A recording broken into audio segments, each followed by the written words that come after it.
a total life-changing experience, and that's not an understatement. What was great about having the architecture program and the music program together was that we got to interact with architecture students on a daily basis, and that doesn't actually happen a lot in our daily lives, even if we're students at a university, because we take different courses that are on a different campus, or we just don't share the same kind of activities. But here it was so great because we shared meals together, we were able to talk about each other's projects.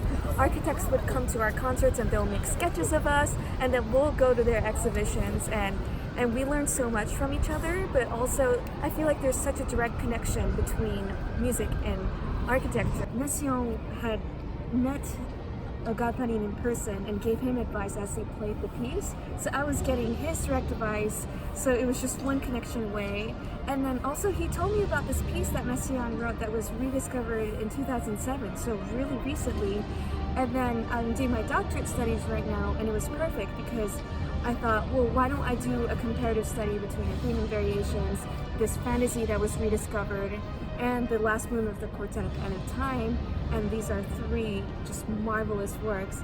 So it fueled my doctoral degree thesis paper, which to me is, I couldn't ask for something more profound than that. I remember there being the talk about how Napoleon gave a speech there, and Louis XIII was baptized there, and it was just incredible to be in that kind of space on a daily basis for 4 weeks in a row, which is, you can't do that anywhere else really.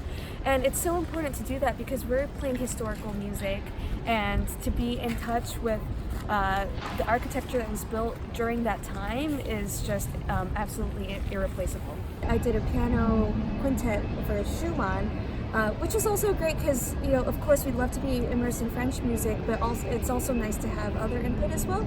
And then we also did a quartet, a string quartet for contemporary music, where the composers in residence composed this piece specifically for this purpose.